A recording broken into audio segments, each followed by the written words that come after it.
Men and women are too different to ever be equal. It's like comparing apples and oranges. It is not possible to achieve equality between men and women. There is no such thing. It simply isn't possible. What is possible is to treat them with equal fairness as individuals. But that doesn't necessarily mean that there will be an equal outcome, for example. I think the problem with the concept of sexism is that it suggests there is no difference between the sexes and you must treat them both exactly the same, which is so wrong-headed as to be almost ignorant. Should a man who can carry 2 bricks in his wheelbarrow be paid the same as a woman who can only carry 1 brick? Now, what's the answer to that question? You know, if a man can carry 2 bricks, then during the course of the day he will do twice as much work as the woman who can only carry 1 brick. Therefore, the man might argue, well, I should be paid twice as much as the woman. The woman will say, no, that's not fair because I'm not physically able to carry 2 bricks, and after all, I've done the same amount of work. My point is that if the man was to be paid twice as much as the woman would object, and she would have some justification for making that objection. On the other hand, if they were both paid the same amount, the woman would be happy, but the man is then entitled to object, saying, I'm doing twice the amount of work. My point is, there is no solution. There is no amount of money where people wouldn't say, that's not fair. It's a question of balance.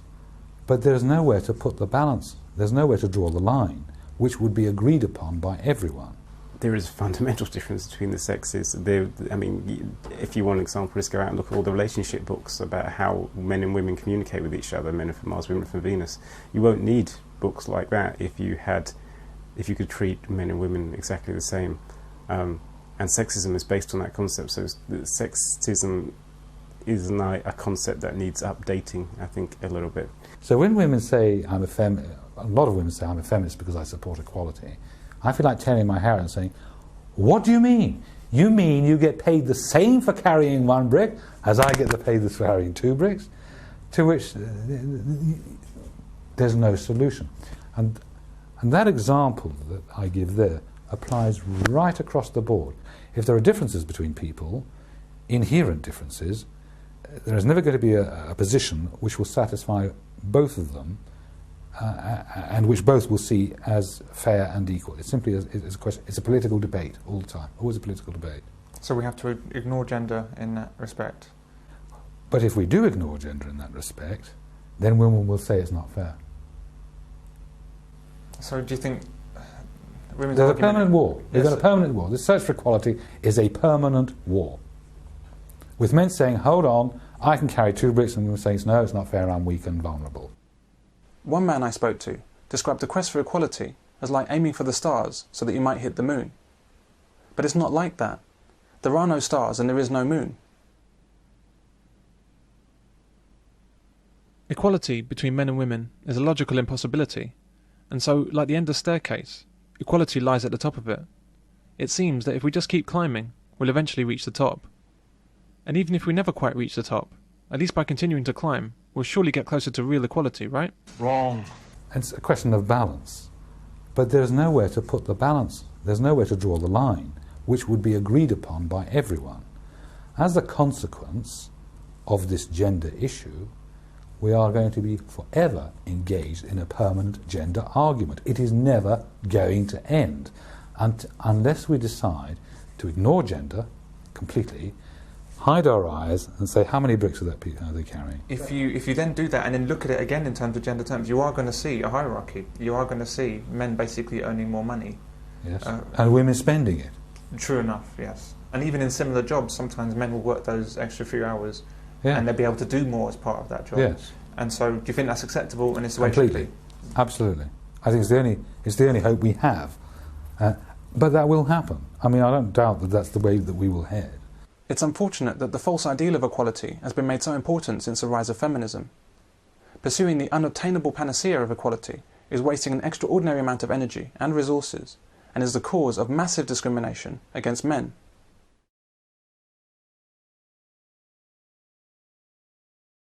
If we had anything approaching real equality in the workplace, we'd have to face up to some clear realities. For example, astronauts. In 2001, 22% of the astronaut corps in NASA were female. How could that happen? How many girls do you imagine grow up dreaming of becoming astronauts? And how many boys? The number of male applicants for spaceflight dwarfs that of females. So how many more qualified men must have been passed over to ensure female places on the space shuttle? There shouldn't be any female astronauts. Having female astronauts is like having 12-year-old disabled girls on the Olympic men's 100-metre team. It's only possible if you change all the rules and ignore things like ability, qualifications and merit. The same goes for firefighters, police officers, soldiers and pilots for that matter. It's only the massive and ongoing discrimination against men that allows women to take the sought-after places in those professions. The government continues to trumpet the ideal of equality in the workplace, even though it's impossible to achieve. No one should have to put up with discrimination. We need to make further progress on fairness, and that's why we will legislate to give more scope for employers, if they want to increase the number of women or black or Asian employees, to take positive action. Only under apartheid in South Africa has discrimination deliberately been written into law. How can this be happening in Britain?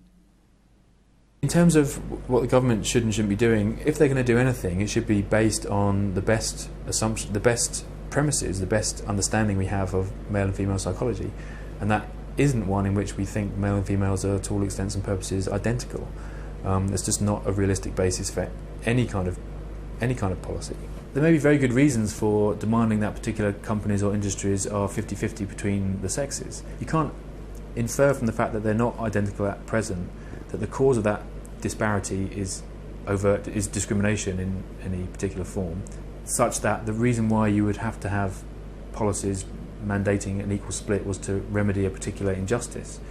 That isn't the basis for demanding that there's an equal split. But there might be other reasons for doing it. It might just be that women are better at some jobs, but they don't get them because they're not as pushy, and that might be an alternative reason for having hiring policies that are more geared towards women. But then you'd be doing it for the kind of a right reason or a better reason than remedying an injustice that may not be there.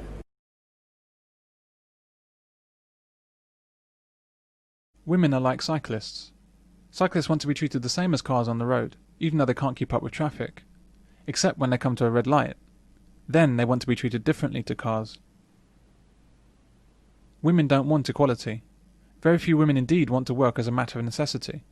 Most women will work only until they find a man to take the main burden away from her. My father always worked 2 jobs, which made my mother so comfortable she'd quit her job over anything.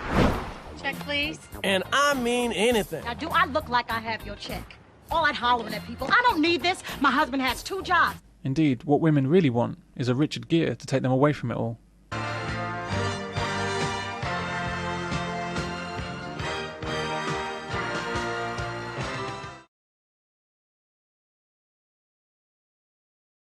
Women truly believe that the world of work has changed in recent times.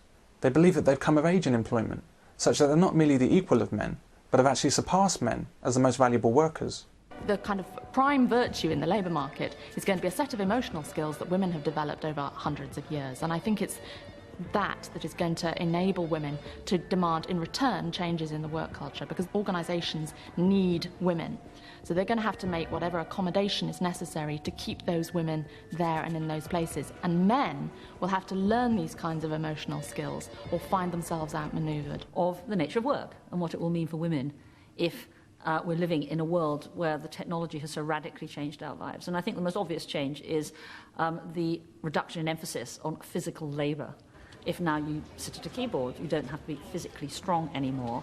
And that will mean a whole change, I think, for the rise of women in the workplace. Women actually believe that real work is about tapping on a keyboard and being emotional. This shows just how dissociated women are from the realities of the working world.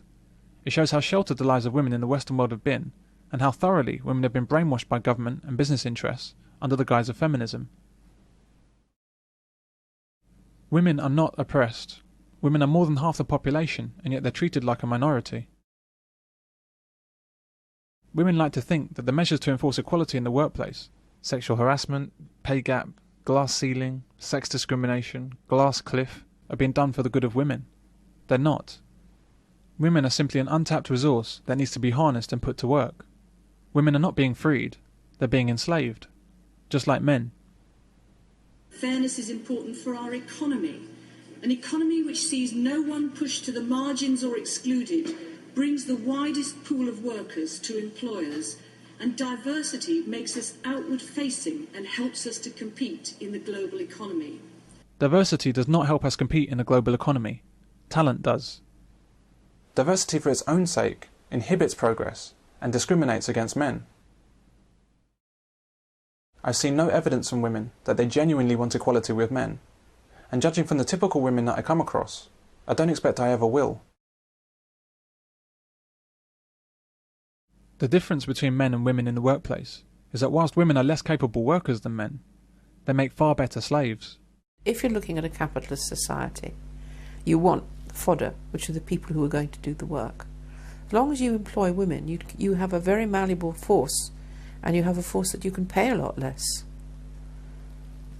And in fact, if you look at what's happening, I mean, as the women pour into the various jobs, including the legal profession, there are more women doctors, there's more women lawyers, so on and so forth.